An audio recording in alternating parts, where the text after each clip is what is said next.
Hey everyone, welcome back. Ready to take our Spanish to the next level with Pronunciator.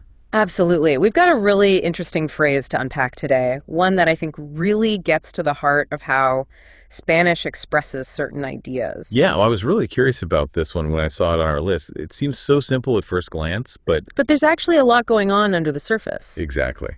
So should we just dive right in? Let's do it. Okay, so the phrase we're tackling today is, well, how about you just read it for us? Sí.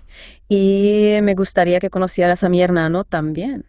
Okay, wow. See, to someone just starting out, that might seem like a mouthful, but like we were saying, it seems pretty straightforward. It is in terms of the basic message. In English, it would be like saying, yes, and I would like you to meet my brother too. I'd like you to meet, see? Super friendly, right?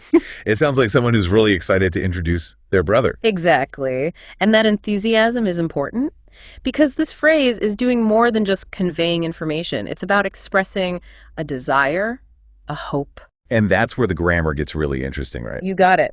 So let's break it down. We start with sí, which is basically just a very enthusiastic yes. Right, because in Spanish, we can really emphasize things with those exclamation points. It's not just a neutral yes, it's like, yes, absolutely. Exactly. And that energy carries through the whole sentence. Then we get to me gustaría, which literally means it would please me, but is often translated as I would like. Right, and we see this all the time in different contexts. Like if you're using Pronunciator's restaurant lesson, you might say, me gustaría un café, meaning I would like a coffee. Perfect example. So me gustaría is setting up this idea of something the speaker wants, but it's not a guarantee, it's a desire. Okay, so then things start to shift a bit with que conocieras. Am I right? You're on fire today? Yes. Que conocieras is where we really dive into the subjunctive mood. And the subjunctive, for anyone who hasn't encountered it yet, is basically It's how Spanish expresses actions or states that aren't concrete realities, things that are hypothetical, wished for, uncertain. so in this case, the speaker isn't saying you are meeting my brother. It's more like, More like, I would like for you to meet my brother. It's a wish, a hope. And in this phrase, it's that little word que that often signals we're entering subjunctive territory. okay, so to recap, me gustaría sets up the desire, que signals the subjunctive, and then conocieras is. The imperfect subjunctive form of conocer, which means to know or to meet. And using the imperfect subjunctive here adds this layer of possibility.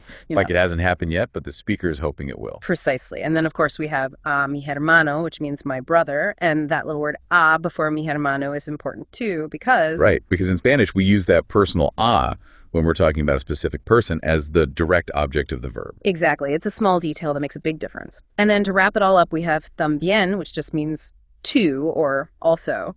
Right, so they're adding even more emphasis to the whole idea. Like, oh, and by the way, I'd also really love for you to meet my brother. Exactly. It's just this extra little flourish that shows how enthusiastic they are. I love it. Okay, so we've really unpacked this phrase. What would you say is the most important thing for pronunciator users to take away from all of this? I think the key is to not be intimidated by the subjunctive. It's all about practice, and Pronunciator has some great resources for that. The grammar explanations, the dialogue examples. And don't forget the chat feature. That's a perfect place to practice using the subjunctive in a low-pressure environment. Absolutely. The more you use it, the more natural it will become. Great advice. And on that note, we'll wrap up our deep dive for today. But keep thinking about this idea of the subjunctive, okay? How does it change the way you understand a sentence? How does it reflect the way Spanish speakers express themselves? Lots to ponder. And we'll be back soon with another deep dive. Until then, happy learning. See them?